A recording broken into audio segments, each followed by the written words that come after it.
imprisoned by his senior devotees just in the last 6 months of his life. So it is still an issue. Now, admittedly, with the exception of maybe at Lachua and a couple other places, a lot of it goes on in the shadows of temples and in places where you don't normally see devotees. You know, it certainly doesn't go on from the Vyasa-san, and it certainly doesn't go on in open discussions in most ISKCON temples. Because it's, you know, it's the underground. It's the street fight. So this conversation we're going to have today, I think, is important for that reason. And the other reason is because the poison controversy and the controversy, the Ritvik controversy, which we're going to deal with tomorrow, are what we would call the current day Apa Sampradayas, or Apa Siddhantas, meaning people who, whoops, wow, he's going brahmachari.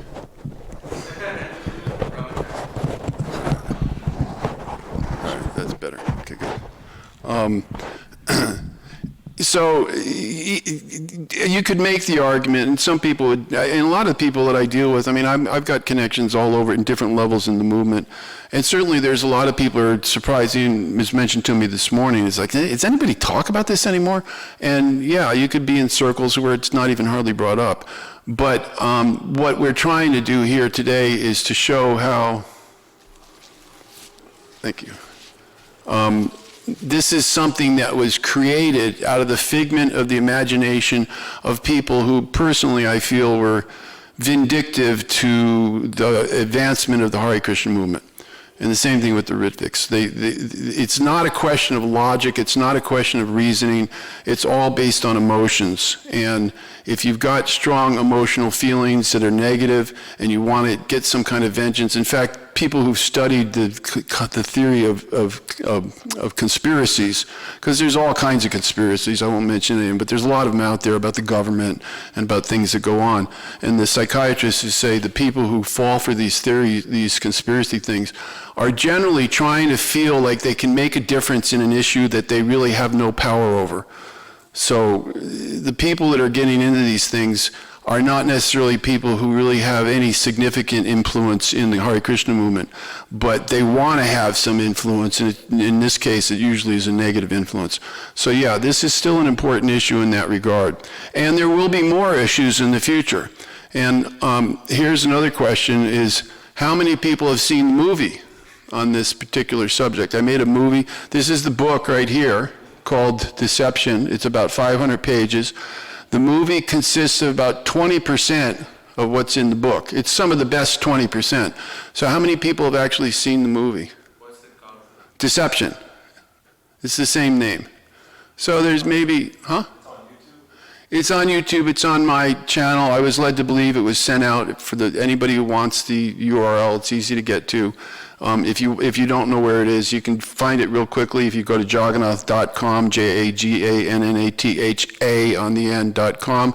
That's my website, and there's a pull down where it says library, and then a couple items down it'll say the poison conspiracy, and you'll see there's a whole lot of stuff there. I wrote a lampoon of it.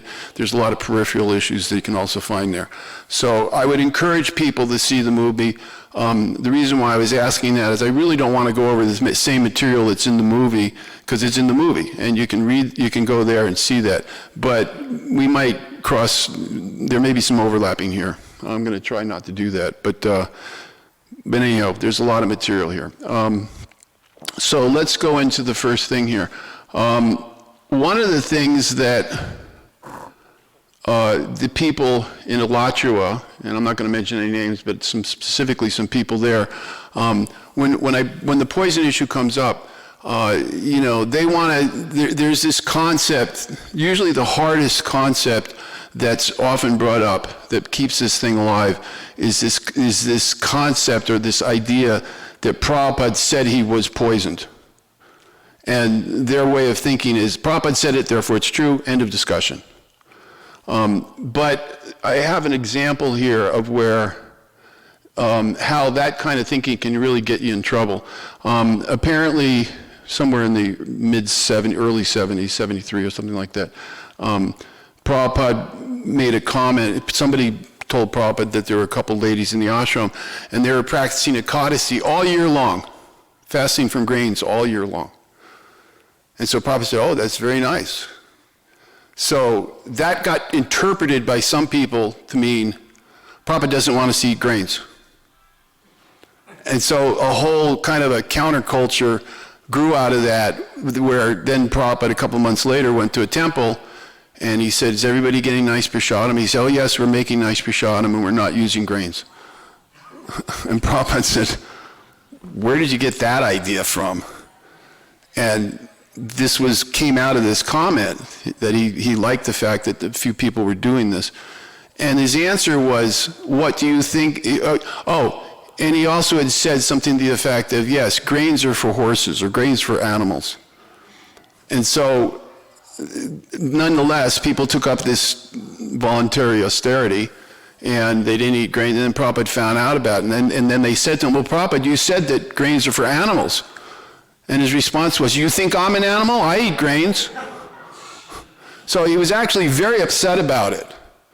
But this is the kind of stuff that happens if people are allowed to take a little quote and run away with it and then let your mind work on it a little bit, and the next thing you know, you have some very twisted interpretation. And this is what actually occurred with this one. Basically, it's only one place, and there's a lot of hyperbole about, the so-called evidence. But actually, the exact quote here, give me a second to find it here, is, and the thing that's interesting is, so here's the exact quote. Now this quote comes out of the propaganda out there to try to convince you that Prabhupada was poisoned. And in their own propaganda, and I'm quoting here, he never said that I have been poisoned. It is we, the investigators, these referring to the truth team, which is nothing truthful about it, so let's get that clear. The truth team, the investigators, in hindsight, who see it as a cabal at work. In other words, what they're saying is, Prabhupada never said he was poisoned, but we know what he meant. So therefore, we just sort of threw it out there, and then we pushed this propaganda all over the place, and a lot of people fell for it. So, why do people do this kind of stuff? The easiest way to think about it is that we tend to believe what we feel. And if you feel negative environment, or if you had a bad exchange, there's been a lot of mistakes made. That the Hare Krishna movement has gone through 40 or 50 years now of evolving. And I even think within the movement and within the leaders of the movement, most half-decent devotees will say, yeah, we have made mistakes. In some cases, we've made some really bad mistakes. But the thing is that we're slowly correcting. It's called the learning curve. It's called the growing curve. And many of us, when we joined, if you can imagine it, when Prabhupada first came here in America, the majority of his disciples were like 25 years old. And some were even younger than that. And we really had no experience. Some people didn't even get out of high school. And they certainly didn't have any job experience. So yeah, of course, there was mistakes made, But, the thing is, the sincerity was there. And yeah, there's probably going to be more mistakes made, but there's this consensus or this movement, which is that despite the fact that there will be mistakes made, we're all working very sincerely to take the Hare Krishna movement to as high a level it can. And Prabhupada did make some comment to the effect that it would take 2 or 3 generations to finally get things sort of to a stable place. All right now, I don't know if we're completely stable, but we're moving in that direction, and that's the good hope, okay? So, if you're looking for perfection, and I hate to say it, well, maybe I don't hate to say it because it's what's going on, a lot of these people who fall for these conspiracies or these alternative apasampradayas have this very delusionary idea that when Prabhupada was here, everything was wonderful all the time. Everything was just roses falling out of the sky. But no, it wasn't. And if you talk to the senior people And most of it's in the folio if you want to go look. Not that I'm recommending that you go look for the controversy or the difficulty. But Prabhupada had to deal with a lot of strange things. You know, us Western people, the whole Vedic culture was like coming something from Mars. You know, it was like no connection at all. We were raised on ridiculous television shows like Gulliver's, what is it called, Gilligan's Island, which I don't expect anybody to know unless you're an American. Then of course you know what I'm talking about. That was our upbringing. For the people who are from the West, from Indian culture, you know, there's a foundation there. Okay, so yeah, even because of our upbringing, the Western world is basically malechas. And so we brought all these crazy ideas. Prabhupada used to, many times, he was so frustrated. He said, trying to make Brahmins out of the Westerners is like washing your hands with coal. You know, every time you try to do anything, it's like, oh God, what are they doing now? You know, so it wasn't always, of course, there was the transcendental excitement, and somehow, at least for myself, and I think I'm speaking for many of his Western disciples, how it was possible for me to even understand what he was teaching and somehow get a little peek of the whole spiritual concept of life is beyond me. I mean, it's just, you know, except for the grace of God, there go I, you know. So it wasn't a utopia, and there's several verses. I'm not going to read a lot of verses unless I really think it's appropriate, but there's a lot of verses. Everything I'm talking about, I have a lot of references, especially in this book here. Everything that I talk about, I have the information, but because of the brevity of time we have here, I don't want to get too bogged down. But I'm more than willing to share it. If somebody has questions, we'll take questions in a little bit here. So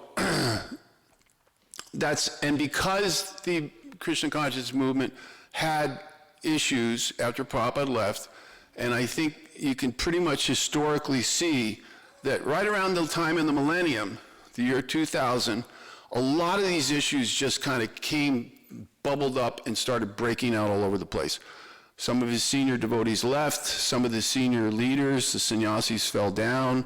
The movement was, you know, struggling to maintain itself. Funding was drying up. We had all sorts of issues with people distributing records and paintings and all these things instead of books. I mean, this is the kind of history of what went on. And there were issues, and there were, of course, if there was initiation issues, we're going to deal with that tomorrow. And in the midst of all of this chaos that was kind of bubbling over, some people, you know, the original thing was the Ritvik thing. We're going to talk about that tomorrow. And that's when it took birth, somewhere around 1999. But then when the Ritvik thing got taken away from the people who made it up, they got so angry about it, they said, well, we got to have something else to find fault with, so let's make up the poison conspiracy. And that's what we're talking about today. And they literally made it up. The evidence that they give, the three big things that they put out there, which in my dealings with people and talking to people, and I know the people in Alachua have said, there's three big points of evidence. There's a lot of, you know, peripheral evidence, but is what used to be the arsenic in Prabhupada's hair, what Prabhupada said, someone has poisoned me. Well, they just admitted that he didn't say that. In their own literature, they admitted that he didn't say that. They made that up. And then the third thing is the testing of the hair, and the whispers, that there were some whispers. Think about the whispers for a minute. I mean, you really got to be a little bit slow to believe that Tamal Krishna Maharaj went in, Prabhupada was very ill, and he started a tape recorder and then proceeded to confess that he just poisoned Prabhupada on the tape recorder. I mean, really, the man is accused of being, you know, very malicious, but he's also accused of being so incredibly intelligent that he was able to come up with this idea of poisoning Prabhupada and pulling it off without anybody noticing anything ever. And then he was, excuse me for saying it, but foolish enough to start a tape recorder, and then, is the poison going down? And actually, he didn't even say that, because he was still alive when this was an issue. So they asked him, what, you know, it was pretty clear that he was saying something. And he said, no, I was saying, is the swelling going down? And if you've seen the movie, at this point in the movie, you know, Prabhupada, as he got older, you know, his body, basically his organs were starting to fail. His kidneys and his, what's the other one? His organs were starting to fail. And as part of the natural, you know, people who do hospice work say, part of the natural issue is that things happen. And so his body was starting to swell and puff up. And that's also been testified by, I believe, Abhiram. He said Prabhupada's hands were like puffy pillows. So when they moved him, Tamal Krishna Maharaj is there. When they moved him, he went, oh, isn't this a good thing? The swelling's going down. Well, they turned that into the poison's going down. So of the 3 whispers that are there, that's one of them, very easily explained. Another one is, did you put the poison in milk? Oh, no, first of all, let me mention also, that first so-called whisper, that so-called evidence, was spoken 7 minutes before Prabhupada was even given the milk to drink. So where does it fit? And at the time he said it, they had just moved him, and Prabhupada said, lay me flat. What does that mean? That means he's laying on the back. He's not sitting up, he's lay me flat. And that's when they moved him. Tamal Krishna Maharaj, oh, the swelling's going down. 7 minutes later, Bhakti True Maharaj comes in and he says, Prabhupada, would you like to drink a little hot milk? Well, the poison's going down was 7 minutes earlier. There is no connection to any of this, and it wasn't even what he said. So this is the kind of stuff that they twisted around. And the kind of people who believe these things generally do not do any research.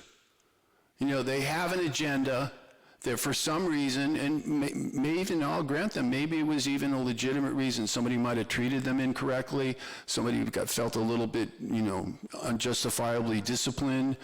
They're really upset. They don't handle correction very well. And then all of a sudden they went on the warpath, and now they want to get back. And so these things come up, and they just blindly accept it, and nobody. This book, I don't feel like it was really something that was very difficult to figure out. It's just I'm the only one who took the time to do it. Our movement, and you know, people could say, well, why did the GBC let this go? Why did the leaders? Because they're doing more important stuff. That's why. You certainly don't want somebody like Bhaktivedanta Maharaj fiddling around with the cesspool going on in the backyard. You send somebody else out there to do that, okay?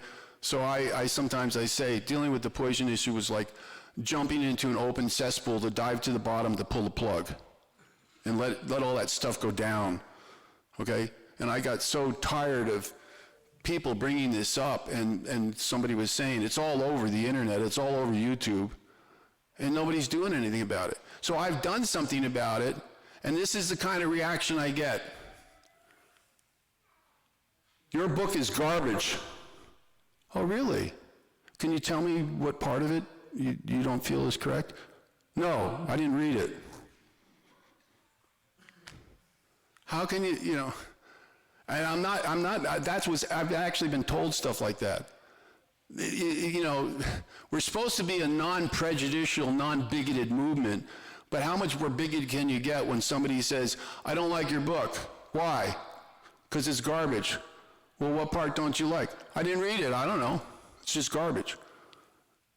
That's the kind of mentality you're dealing with. That's why I'm saying we're not dealing with philosophical people here. We're not even dealing with people who I would consider even semi-rational, okay? So there's many, many things like this. They're all, I don't want to get too detailed about the whispers. I just want to touch on a few of them. I can address all of the issues. That's why it's a 500-page book. But the bigger issues that are in the movie, but what I'd like to do now is, there's a thing called the Socratic method. Everybody's heard of Socrates, I hope. At least some people know who Socrates was. Okay, he's one of the most revered philosophers of ancient Greece. And he had what he referred to, and it's respected very highly today. It's called the Socratic method. So what is the Socratic method? And actually people who do mental health work and personal therapy and things like this, use this technique. It's basically the technique of asking questions. You know, why do you hate your mother? Well, because she treated me really bad when I was in high school. She wouldn't let me go out on a date with my boyfriend. Okay, well, do you still hate her? Well, now that I'm a mother, I kind of understand why I probably thought that way. But they never reconciled it. But the point is, by asking that question, they go, yeah, maybe it's time to call my mother and make up with her for, I haven't talked to her for 20 years, okay? So the process is asking questions. And if you ask questions, you might uncover things you haven't really considered before. And a good therapist, or in this case, a good research team, would say, okay, so you believe Prabhupada was poisoned. Yeah, because he said it. He said it. And then I just read it here. He said, I've been poisoned. But they already admitted that he didn't say it, so that's questionable right off the top. So here's some of the questions that I put out there. And also, I don't know how many people know this, but about 2 years ago, Bhakti Swami, I've been working with him off and on with this thing. He was actually the one who requested me to deal with this the poisoning conspiracy had two surges. One was in 1999, 98, something like that. And the GBC went out and they did hair tests and they did all this stuff. And then by about 1992, they finally, just said, this is ridiculous. We're wasting too much time and energy on it. And they put out a book, Not That I've Been Poisoned. It probably wasn't the strongest rebuttal, but it was enough for the time. And then it all kind of died down. And back then, the argument was, Tamal Krishna Maharaj poisoned Prabhupada with arsenic. But then I think it was 1993, somewhere around there, Tamal Krishna Maharaj passed away in a terrible accident in Mayapur. And so he was no longer around to basically point the finger at, you did it. No. And the arsenic argument didn't really carry any weight. It wasn't quite strong enough, and even conservative people were saying, probably had some arsenic, but you can't say it died from it. So what they did is they went into the thinking lab, and they said, we've got to write a new script. So they said, well, Tamal's not around anymore, so who can we point the finger at? Oh, let's go get Bhakti True Maharaj. So they pointed the finger at Bhakti True, and then they turned around, and they said it wasn't arsenic, it was cadmium. It's kind of like, well, let's see if we can get this to fly. And that kind of came out again in 2017. And that was in a new script, okay? Now here's the thing about cadmium. Does anybody know what cadmium really is, other than batteries, right? Most people think of cadmium batteries, right? They're probably in the machines right here that are recording all this. Well, cadmium is a heavy metal. And what's really interesting is that back in 1977, nobody really even knew that cadmium could kill you if you ingested enough of it. It wasn't even listed as a toxic substance. And this is easily confirmable. You can go look at the records.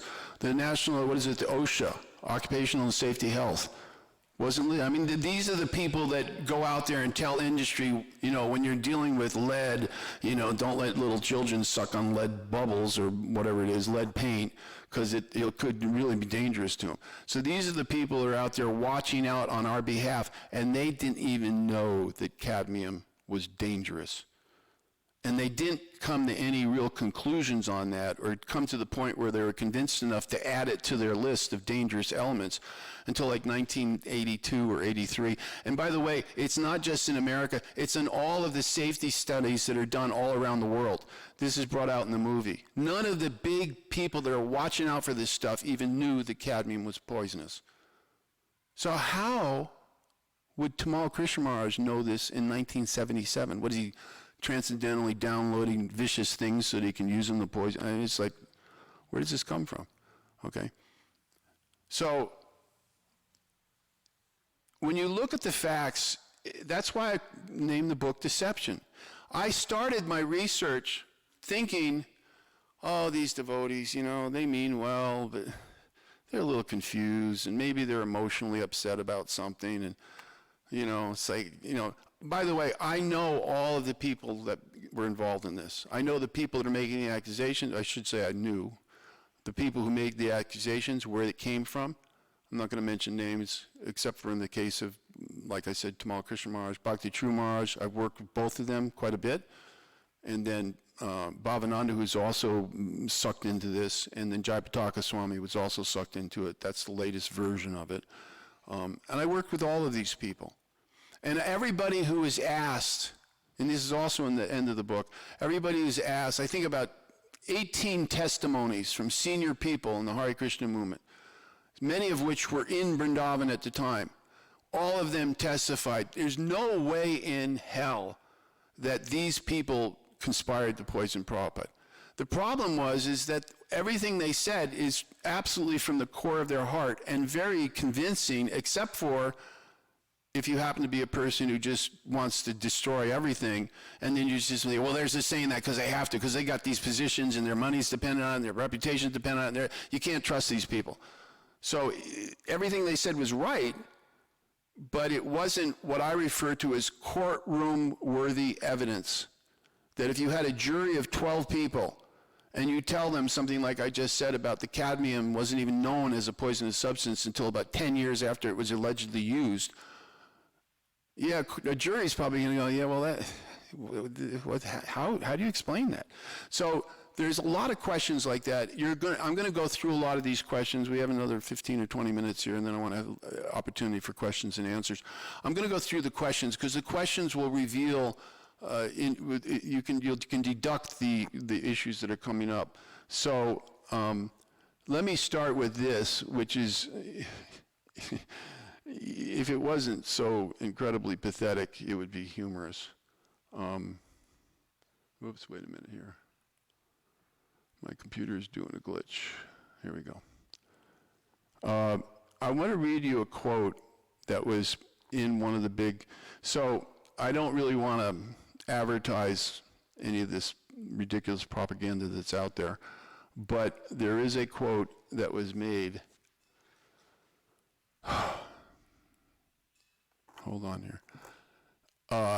How honest the truth team is. We are so honest. We're just so serious. We just want to get to the bottom of this, We don't want, we're good guys. You can trust us, that kind of thing. Here we go. Excuse me. All right. So the reason why I want to read this is because then I'm going to turn around and I'm going to read all of these issues that have come up that really makes you wonder, well, if you're so honest and you're so trustworthy and you have fact. Another thing that was done was they put out a reward for $50,000, which nobody's going to pay you $50,000, because if there was a real reward, like when they have these contests, if your number gets drawn, you'll get a $50,000 check from Publishers Warehouse. When companies do that kind of stuff, they have to put that $50,000 in an escrow department so that when somebody wins it, it's out of their hands already. And that was never done. So you gotta wonder, they didn't put $50,000 in an escrow department to find out. Oh, here we go. So this is from our Truth Committee. All we want is the truth and nothing but the truth. It is being hidden from us. Then we have to go looking for it. So they're saying they have the evidence, but they're at the same time they're advertising $50,000 for somebody who can give them evidence so they can take it to court. He's like, well, wait a minute. Then you don't have the evidence. If you're asking for help, you don't have evidence. And this is the theme that keeps coming up. This publication is respectively submitted to the followers of Srila Prabhupada as a comprehensive summary of facts, evidence, investigative results, and a transcendental disappearance pastimes of His Divine Grace. It also discusses the futility of poisoning Srila Prabhupada's body or mission. It is a factual, unbiased, honest, and has no agenda. Well, if you're just one of these people, just read these things, well, it's right there, it must be true. Well, if you actually research what they did, you'll find there's really nothing true about it. Okay, so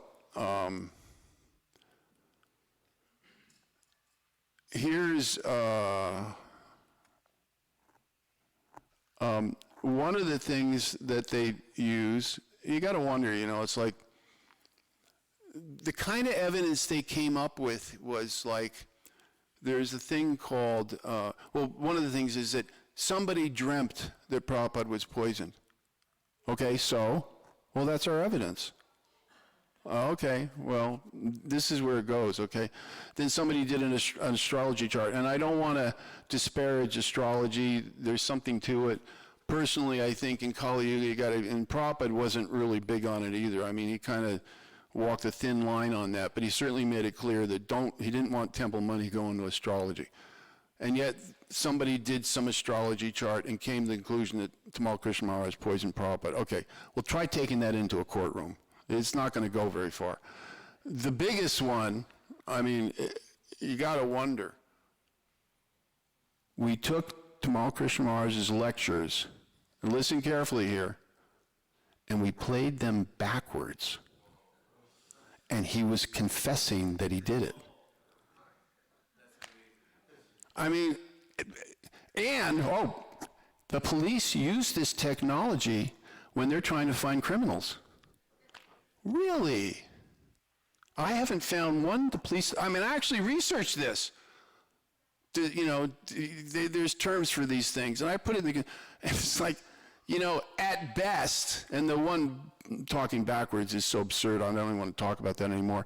But, the thing is like, for example, we all know about, what do they call it? Truth detector, truth tests. Lie detectors, yeah.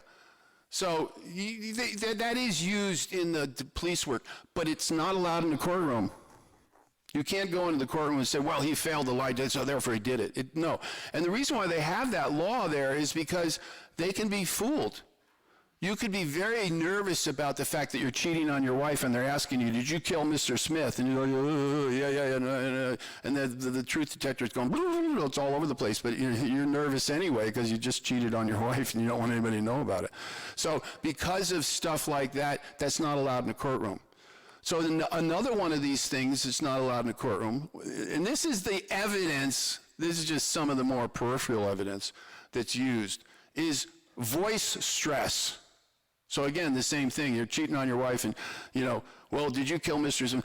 No, I didn't. And they have instruments where they can tell how much your voice is kind of shaking around, the little VU meters are bouncing all over the place. And they go, well, he's probably lying because if he was telling the truth, he'd say, no, I didn't do it, and there would be no voice stress. Same thing. You can't put it in the courtroom. But it goes into the courtroom of the Ritvik testimonies. And here's another thing that's really interesting. They actually said, again, I'm paraphrasing, this is all kind of like jumbled in my head here. If anybody wants to ask specific things, I have all the notes on it. Remember, it's a 500-page book, but I'm not going to read the whole book to you. So I'm just giving you a kind of a condensed version of it.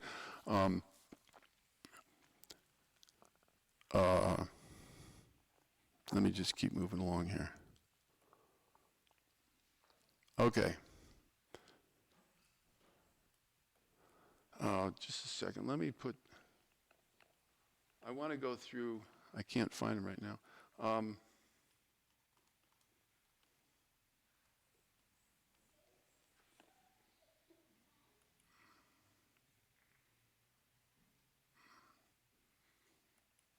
Okay.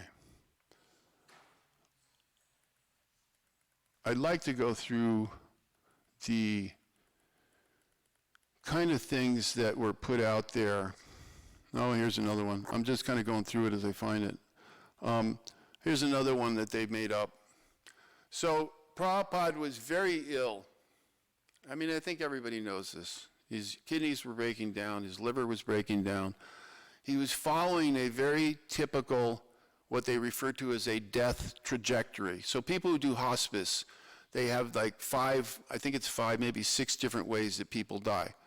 So people die, obviously if you're in an auto accident, boom, smashed, you're dead. So that's one way people die. There's other ways. People do overdose with drugs. That's another way people die. One of the more common ways that people die is what's referred to as your organs are just breaking down. It's what happens to a lot of people. They just, at some point, In Prabhupada's case, he had diabetes, he had liver problems, and he had kidney problems.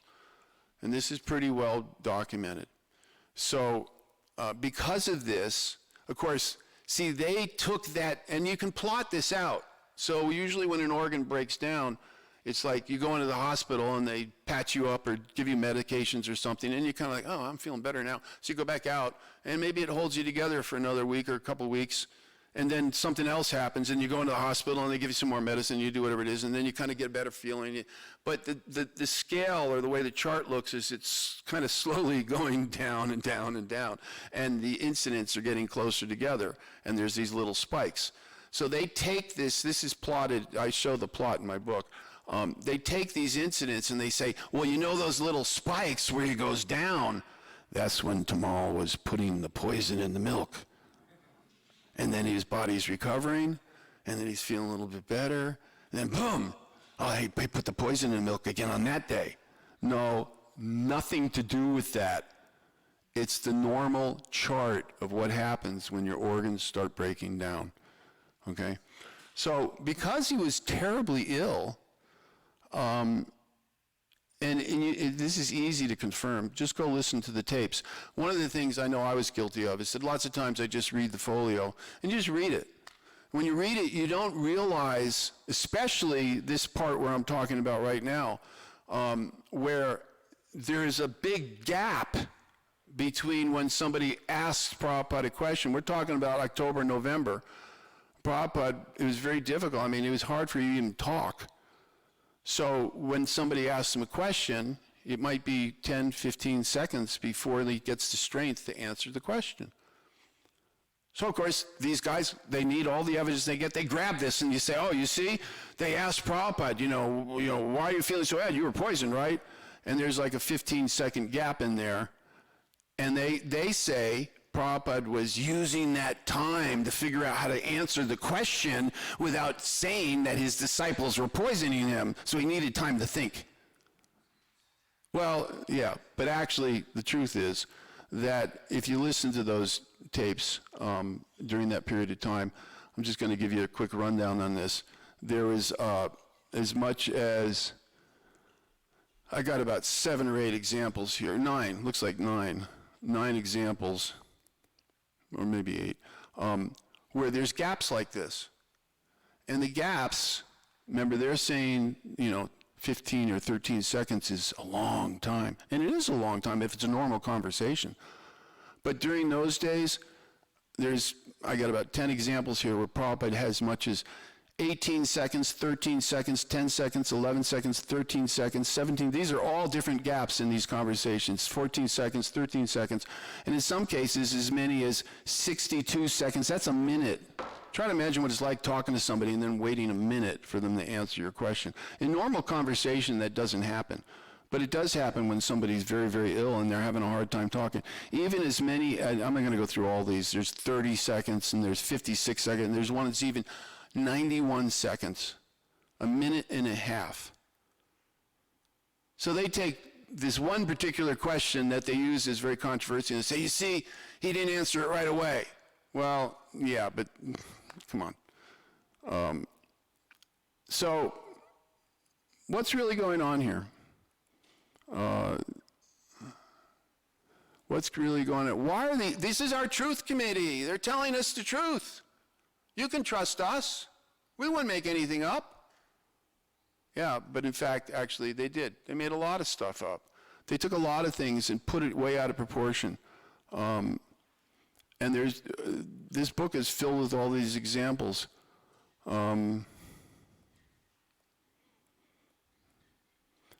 So here's another thing. The poison in the hair. Okay, I'll just make this point and then I'll open up for questions. Well, I'm supposed to stop at 10:30 or 11:30? When am I supposed to stop?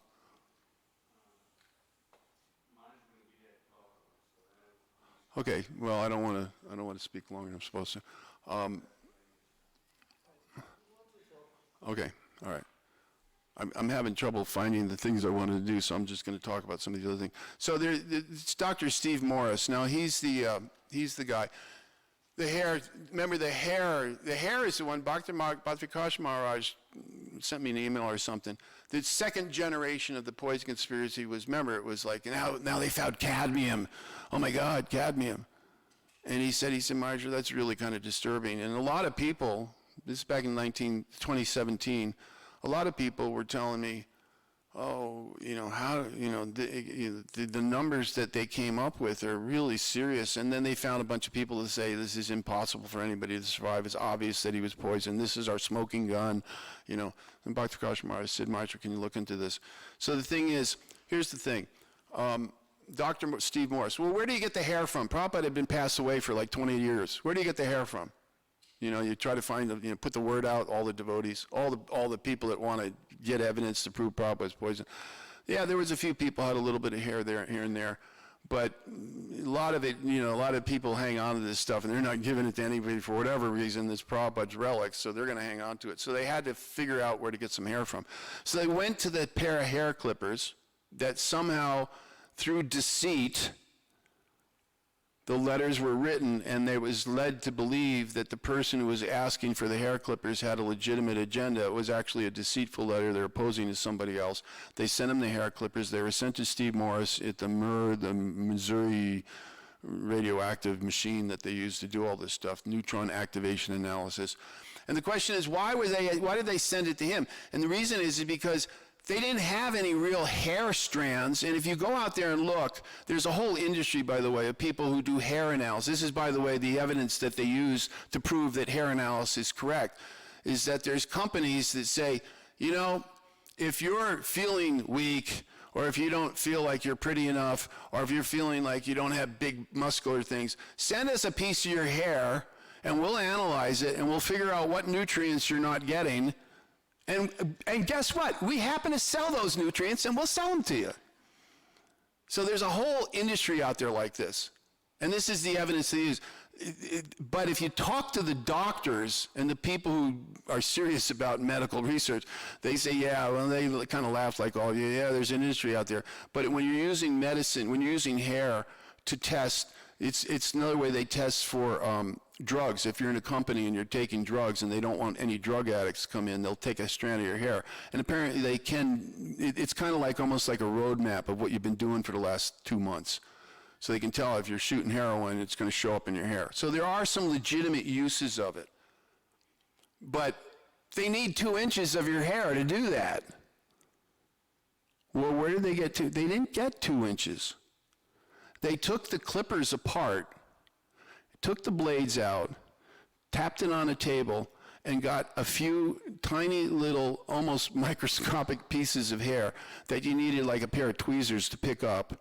And in fact, in their documentation, they said, we were being very careful because if there was a gust of wind came along, it would all be gone and on the floor and that would be the end of it. And we got to make sure this is Prabhupada's hair. So they put all these little tiny pieces of hair in this envelope. They sent it over. And the reason why they sent it to Steve Morris is because all of the other legitimate hair testing places can't deal with that. They need more hair sample. But this neutron activation analysis machine, one of the things that's really nice about it, or one of the things that it's recommended or praised for, is they can take practically the smallest little tiniest grain of sand and dissect it and figure out what's in it. So they sent this hair off to him. They said in their book that he was well known and had a reputation for testing hair. Wrong. He never tested hair before. And in fact, he did it for free because he wanted to see what their machine would do, because this is all kind of new creative technology. What his real business was determining whether, when you go through the airport, if anything's on your clothing that might have been around like explosive material or radioactive material. And then this is not, this is one of these things you gotta, this is what the government's doing. Like, so if you're involved in trafficking radioactivity to like one of these countries that wants to make a nuclear bomb, apparently it has residue and it will get on your clothes. So they'll send they just take a little clip of your clothes, they send it to this neutron activation analysis, and then they figure out whether you're trafficking nuclear radioactive activities, and you're probably, what do they call it, a terrorist. That's the work he normally does. But he had an opportunity to check his little machine and turn the dials in to figure out what was the residues in these tiny little particles of hair. It wasn't until about 2 years later, somebody at his same university went down to Peru, I think it was, and they dug up a mummy, and the mummy had this whole big head of hair, and they wanted to figure out how old the mummy was or something. And then they actually, that was the next time they did any kind of hair analysis, is the Murrah Laboratories. So that's the background. And if you read the report that Steve Morris wrote regarding the hair analysis, he comes right out and he says, well, and another thing, remember, at that time they were looking for arsenic. And it was by Steve Morris's research, he says, you know, I almost didn't catch this, but our machine's saying there's cadmium there too. And so these people went, whoa, we just got another big, you know, now we can make a whole big thing about cadmium. And that's exactly what they did. And said Prabhupada was poisoned by cadmium. And of course, the obvious, simple explanation that most people think when they hear this is like, yeah, but the clippers are 20 years old and been sitting around for a long, long time.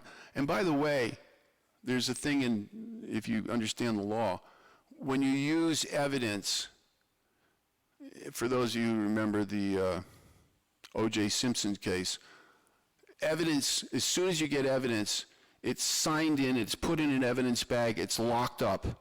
Because they don't want anybody sneaking in, you know, when everybody goes home and throws a little cadmium in and then goes home, you know, oh yeah, look what's in the cadmium. No, it's under lock and key. So therefore my book, I said, it's like the Keystone Cops. It's like, this hair traveled all over the world, it changed hands 7 times, who knows where it was. And then they make this statement, well, it couldn't possibly be environmental.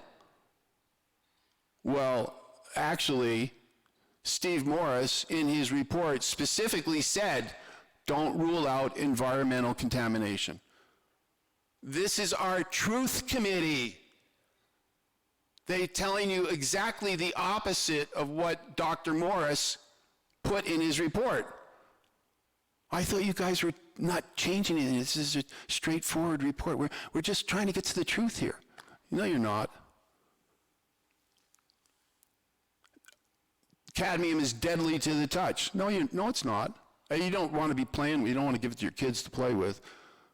But it's not like they make it sound like you touch cadmium. Oh. No, it's not, you know, it's a controlled substance in that sense. And it's not more toxic than arsenic. Not that that makes any difference, because it's all they're making all this stuff anyway. All right, so why don't I'm going to open it up for questions here while I look for this, because I got so much stuff here. I really want to see if I can go through some of the things the questions that need to be asked, and for some reason I'm not finding it. But I'm going to open it up for questions, and I'll poke around here a little bit. Go ahead, Bhusha. Well, when they had a Prabhupada reunion in L.A. Before COVID, Palika, my god sister, she was Prabhupada's personal cook for I don't know exactly how long, but it was when Prabhupada came to Bombay, and she was with him at different times. And she said that when she would cook for him, Prabhupada liked her cooking, but then Prabhupada many times would say, oh, I'm poisoned, I'm being poisoned. You know, she said he said it all the time. So even if this other side says, oh, no, Prabhupada said that, you know, and they're like, you got the other side, so you get these contradictory things. But the thing is, Palika said he was always saying that. And that's on tape. That's on tape from the Prabhupada Memorial gatherings that were in L.A. It was just before COVID, so I don't remember how many, it was 3 years ago, 4 years ago, but it's recorded, because the cooks, it was the memorials with the cooks who cooked for Prabhupada. Yeah, so that's on tape.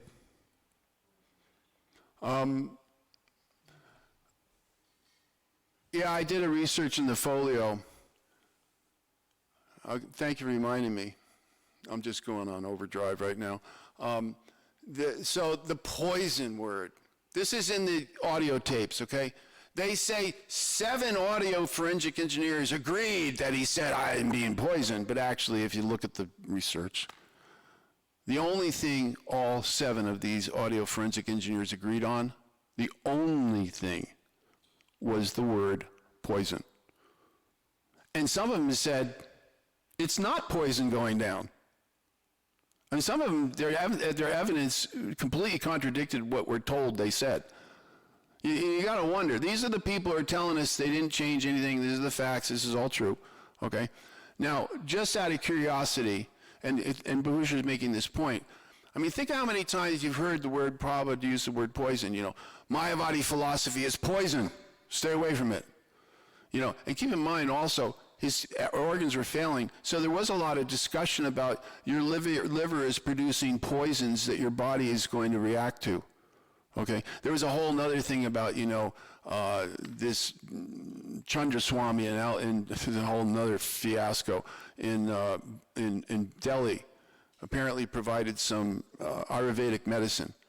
So they're saying, well, he was one of the people that worked with Indira Gandhi, and you know he was a really dirty guy, and he helped Indira Gandhi assassinate her political competitors, and he was consulted by the GBC or the people back at that time. I don't know if it was Tamal personally, but he was consulted because they were trying to figure out. He apparently had connections to the Ayurvedic doctors. And so they try to make this thing sound like he conspired to make the Ayurvedic medicine poisonous, and, you know, yeah, but then he would be the guy who poisoned Prabhupada, not Tamal Krishna Maharaj. But anyhow, the word poison, I looked it up in the folio, and I compared it to the word nectar. How many times did Prabhupada use? Now, nectar is almost like in every other sentence, right? It's like the nectar of Krishna consciousness, the devotees are chanting, it was nectar. Nectar is used a lot in our parlance in the Hare Krishna movement. Well, how often is poison used? So, yeah, nectar is used, let's say, I think 1,700 times. I'm not looking at my notes now, but I seem to remember something like that, 1,700 times. The word poison was used like something like 800 times. It's about half as much. Well, okay. It's not the same amount, but it does demonstrate that poison is not a word that sets off alarm clocks every time you hear it. So if that's the only thing these engineers heard and agreed upon, then why is all their testimony supposed to be so valid?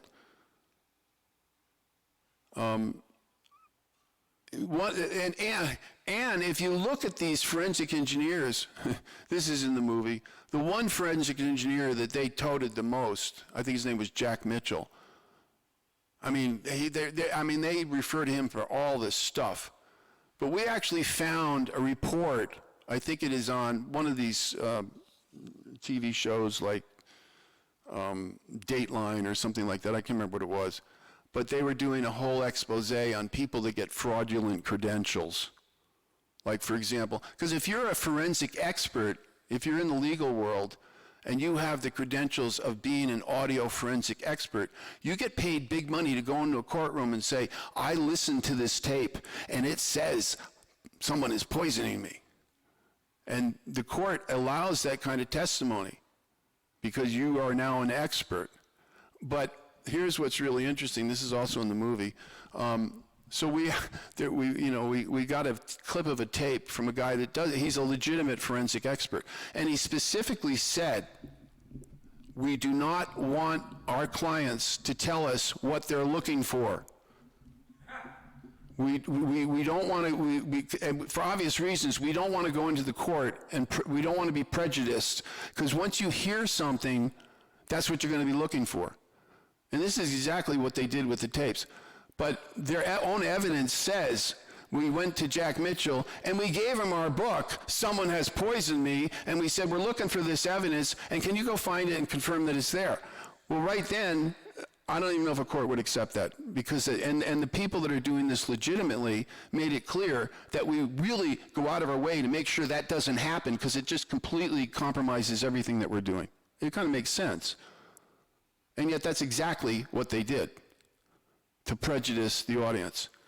So Dateline and then to add on top of it, there's a lot of other little peripheral things that are surrounding confirm this. This guy wasn't even an audio engineer. They said he had $200,000 worth of audio equipment, and he and himself in his own notes said, no, I only really had about $25,000 or $30,000. And he wasn't doing forensic studies. He was a musician at the University of Arizona, and he was taping music for the school, and somehow he was cheap, so they sent these tapes to him and said, can you confirm what we're doing? I mean, it's just, it goes on, and it's like a long list of really bogus, all sorts of stuff going on here, you know.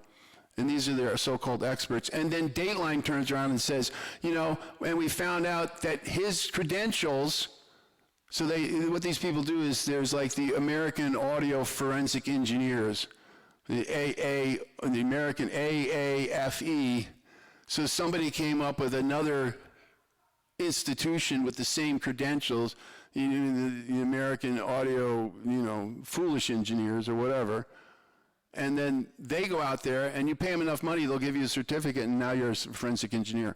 It's like the you get normally when you get a college degree, people expect it's going to be a 4-year degree.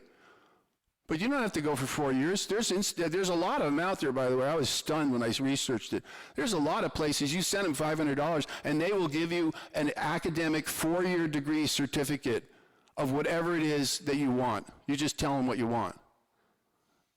So somebody goes to school for 4 years, maybe a lot of it's irrelevant, but they at least, I worked for the Navy, and they, where I worked, they didn't care what your degree was in. They just wanted to know you had a 4-year degree. And I believe the reason for that is all it really proves is that you know how to take instructions, and you know how to cooperate, and you know how to put up with a lot of nonsense. And if you go through 4 years of school, then you're qualified to work here. There's really very few, well, I shouldn't say that, I don't know, I may be speaking ahead of myself, but at least where I worked, they didn't care in certain disciplines, they don't care what your degree is in. Now, if you happen to have a degree in nuclear engineering, you're probably more likely to get a job at one of the nuclear reactors than if you got a degree in basket weaving or something, But a lot of places, the normal, working class heroes, you want to get a job, you want to have a senior position in, Walmart or something. They want you to have a degree so they know you how to read and spell and things like that. Any other questions anybody has? Yes.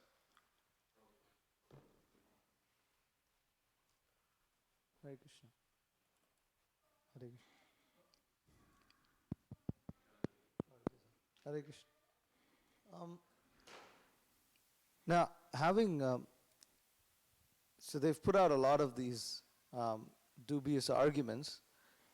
I believe, now I watched your movie some time ago, so memory's a little fuzzy.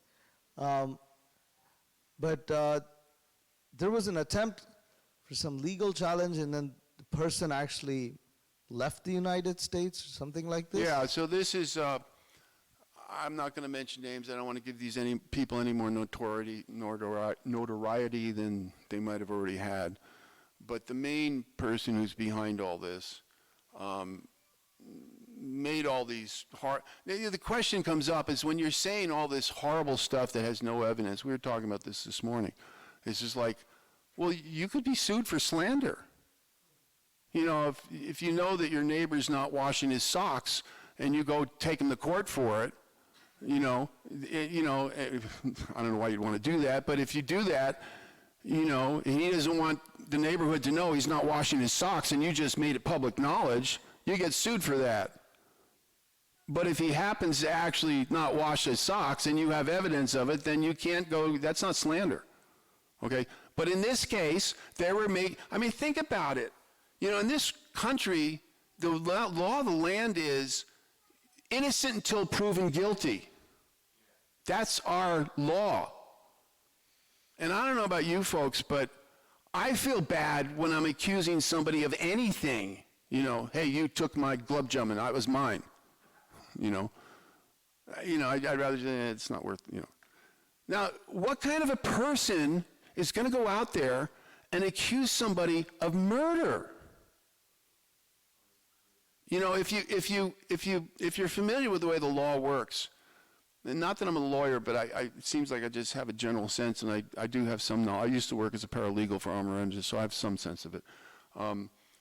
You know, it's like the cops are looking for the guy that murdered the person on 22nd Street. And it's a really bad murder. It's an innocent lady walking her dog, and she's found dead in a corner someplace. And so they go out and they're trying to figure out who killed this lady. And they find somebody, and he's convicted of drug dealing, and he beats on his wife, and he got caught 3 times for stealing, and he's done all these horrible things, and they're going, he probably did it, because he's got this horrible reputation. They got the whole court list there. But the law is going to say, just because he beat on his wife and he sells drugs does not make him a murderer. You have to prove he actually was involved in murdering this lady. Murder is a very serious allegation.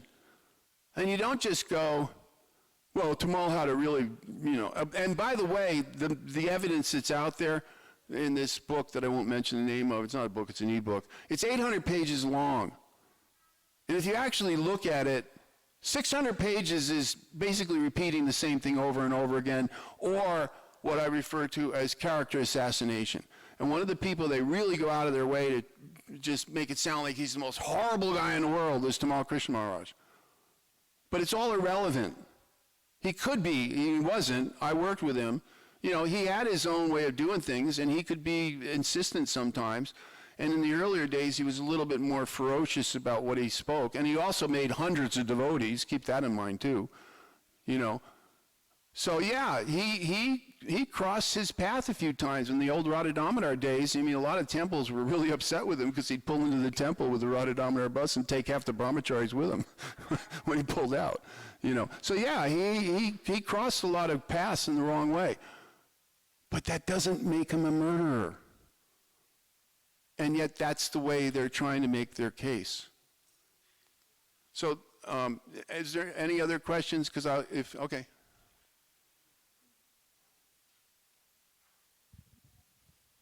Prabhuji, what can you tell us about the sadhana of the people that are making the accusations? What's the question? What can you tell us about the sadhana of the people making the accusations? Okay, the sadhana of the people that are disputing this, is that what you're saying? Making the accusations. Objections? Accusations. Accusations. Okay, there's a lot of evidence that would suggest it's probably not very good if you're talking about the people that are pushing this. I try to stay away from those arguments because then we're kind of doing the same thing they did. And that's why I think this book, in my opinion, and a lot of people's opinion, the people that get back to me about it, I can say, oh, this is a sleazy person, he's been married 5 times, he treats people like crap, and he's got a laundry list of bad deals, legal issues.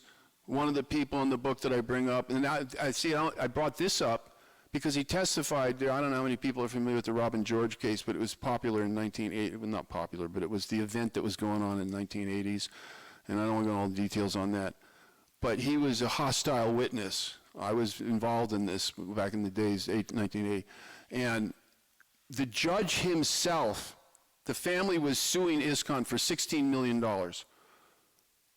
And when they sent the jury out to make a decision on it, the judge told the jury as his instructions, which I guess it's legal because he did this. He said, before you make a decision on this case, I just want to let you know I've been on this bench for the last 20 years, and this man, who's the guy behind all this, that testified, I have never witnessed somebody who is so transparently dishonest in my 20 years of on the bench that take that into consideration when you make your decision on which way to rule on this Robin George case.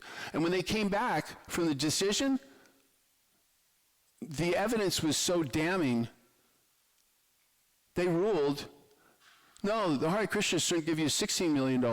They should give you $32 million. They doubled it. Partially because this guy's evidence was such garbage, just as it is garbage here.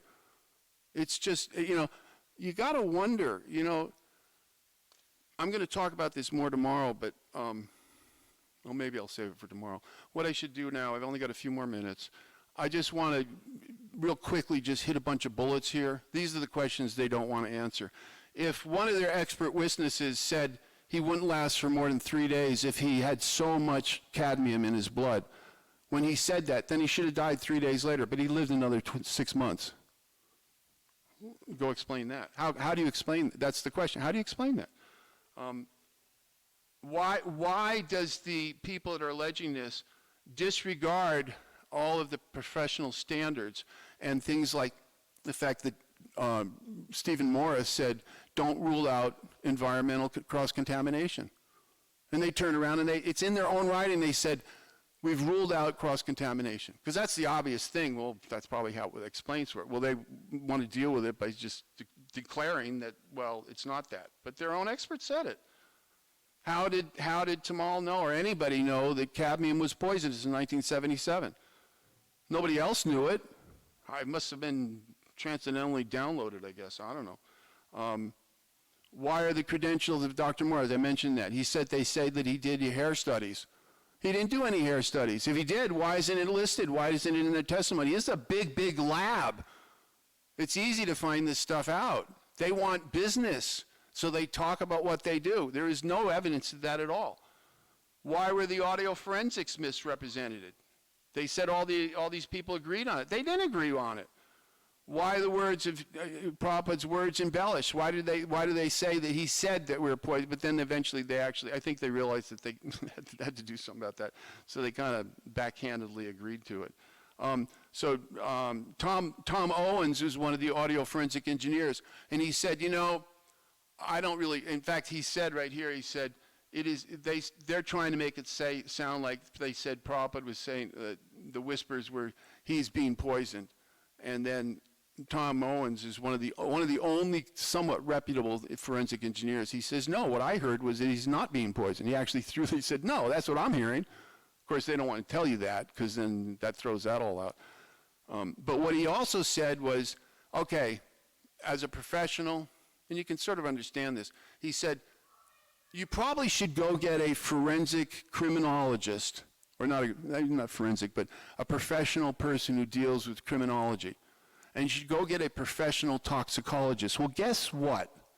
If you watch the movie, we did get a professional criminal prosecutor.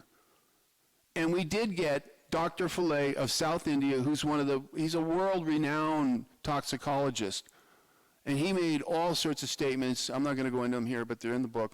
All sorts of statements where he basically said, and he's a really sweet guy, and he's trying to be as professional as he can be, and says in as professional words as he can, is like, this whole thing is a bunch of bunk. He doesn't say it that way, but he does it in professional words. I don't know how in the world you could think, and if it was cadmium poisoning, there's photographs and stuff in the book. There was people that were poisoned by cadmium in the early 1930s because there was a factory up in upstate or upstream from this peasant village where they had planted rice, and the water got into the rice paddies, and then they ended up getting into the rice, and these people were actually poisoned by cadmium in the 1930s before anybody knew it was good, and their bones were all disfigured, and that's what Dr. Fillet said. He said cadmium affects the bones. If Prabhupada was poisoned with cadmium, his bones would show it. And another thing that happened was just a couple of years ago in San Francisco, at one of these metal plating places, somebody had a problem with one of their coworkers, and he thought he was going to be creative. And this is really astonishing. Krishna handed this to us right as we were making the movie. And he did exactly what they allege happened with Prabhupada. He had access to cadmium, and he took it off the shelf, and he poured it in his coworker's drinking bottle so that when they had lunch, they were drinking cadmium-laced water. And she immediately tasted it, which they say, cadmium, you can't taste it. That's why Prabhupada didn't notice it. Well, but this lady tasted it, and she immediately went to the hospital, and she said, I'm not feeling right. And the first time she went, they didn't quite catch it, because nobody's ever poisoned. That's another thing. If you read all the literature, there's only so many there's a man that's expert in poisoning issues, and he has a whole list of typical poisons that people use. Arsenic, for example. That's what everybody thinks of arsenic and old lace. But cadmium, so nobody was looking for it. And then it happened again. The guy did exactly what they claimed to happen to Prabhupada. He laced her water again. And she went to the hospital again with the same symptoms. And this time they expanded their, laboratory tests and everything, and they figured out somebody's putting cadmium in her. And then they traced it back to the guy who was doing it, and they eventually caught the guy, and he went, I don't know if he went to jail, but he was being prosecuted at the time for poisoning his coworker. Well, there's none of this evidence is out there. And that's what Dr. Fillet was basically saying, is that, and you'd be nuts to use cadmium because it's so easy to detect. And he said even a first-year medical student would be able to detect it. And yet, you had all these doctors coming in and all these people checking Prabhupada out, and none of them noticed it? So we got about 2 minutes left. Any more questions? I got a whole much more of these, double standard things here, but I'll leave for do you have a question? Huh? I don't see any hands up. Well, there's a video of the Kaviraj talking to Srila Prabhupada in Hindi. And he's like, bolo bolo, tell what happened, tell what happened. And Prabhupada, he's slowly, says that he's poisoned. Is it the same thing you're talking about, but Prabhupada takes 15 seconds to answer it? No, that was a different conversation. And if you read that carefully, you'll find out that, and it's explained in my book, when the subject of poisoning came up, and Bhakti True was like, what? Because you're like, what are you saying, Prabhupada? Are you saying? And there's this whole exchange that we don't have time to go into it right now. But the thing is that the Kaviraj who was there, if you read it carefully, that whole conversation, he's making it real clear. Hey, don't start accusing me. I didn't do it. And there's a whole big paragraph where he's, if you look at it from that point of view, that's why he said so much. He said, no, I didn't do anything. I was checking it. Don't start pointing a finger at me. Because, when it first came out, everybody was alarmed. They were alarmed. And by the way, the whole reason why that conversation occurred was because apparently the way I can best understand it is Prabhupada's body was deteriorating so badly. And I think if you've seen the photographs, he was skin and bones. And for us who was disciples, we were used to seeing Prabhupada, he's healthy, he was walking, he was robust, he was taking these everyday walks and stuff. But those last 6 months, his body just went down fast. And so somebody came in the room and said, Prabhupada, you look like you've been poisoned. Which is a reasonable sentence. I would think that if somebody, last time I saw them, they were all healthy, and next thing you know, they're skin and bones, right? And so Prabhupada, out of his compassion, was so concerned, he said, somebody said that I had been poisoned. That's why he made that comment. And then he just kind of, in his thinking, he was saying, maybe. And Prabhupada was, maybe. He was very broad-minded. He said, maybe, but it's not like he brought it up. Somebody else brought it up. And he was trying to and that's why if you look at the follow-up conversations, he very clearly said, no, not that I am poisoned. Somebody said that. But I'm not saying that. That's why he made that comment. No, don't think that I'm not saying I've been poisoned, but somebody said they thought maybe I looked like that. And that whole conversation is just, and that conversation, I'll end with this, that conversation is really one of those things, like again, remember, people believe what they feel. And if they have uncomfortable feelings, they're going to read all that stuff. Maharaj was talking about this morning. You see things and you perceive things based on your samskars. So if you were molested as a little kid and somebody gets accused of molesting people, you're going to be real quick to jump on it because you've had that experience. But if you're the person who grew up and being accused of things you didn't do, then you're going to be inclined to think like, wait a minute, you're accusing somebody, but I'm not convinced he did it. So those are the samskars, those are the wounds, that's what happens, that's what the material world's all about. The things that happen to us in our life is what forms our viewpoint and our attitudes. To the point where somebody will say something as ridiculous as, your book is garbage. Oh, well, tell me what part. Oh, I don't know, I didn't read it. How can any rational person make a statement like that? Or how can anybody expect to respect the person who makes a statement like that? And yet that's where these people are coming from. And tomorrow we're going to do a similar conversation. Maybe I'll have some, what do they call it, audio or visual aids tomorrow on the Ritvik thing. Because the Ritvik thing, even though it's a serious, different subject, a lot of the underlying pathology, if you will, is the same. People just want to see. If you go to my website, there's a movie that Disney made called Chicken Little. If you're not familiar with the story of Chicken Little, it really fits here. The fox goes to the hen house. It looks for the stupidest person in the hen house, his little chicken. And he says, he throws an acorn on his head. And he says, what's that? What's that? He says, the sky's falling. Convinces the whole chicken house the sky's falling. They all go running out the front door of the chicken house, and the fox is there saying, great, now I got dinner, and he takes them all home. That's the analogy. They put this stuff out there. The people who I'll say, I want to use proper words here, the less intelligent people hear this stuff. They don't check it. It fulfills an emotional need. They're wounded souls, and they run out of the front of the child house, and they go running all down the room, and now they're committing all of these offenses, which every one of our acharyas says, you commit offenses, your spiritual life is finished. And we're going to deal with that tomorrow. So thank you very much, everybody. Hare Krishna. I hope it was worth it. And we're finishing right probably 2 minutes after 12. Hare Krishna.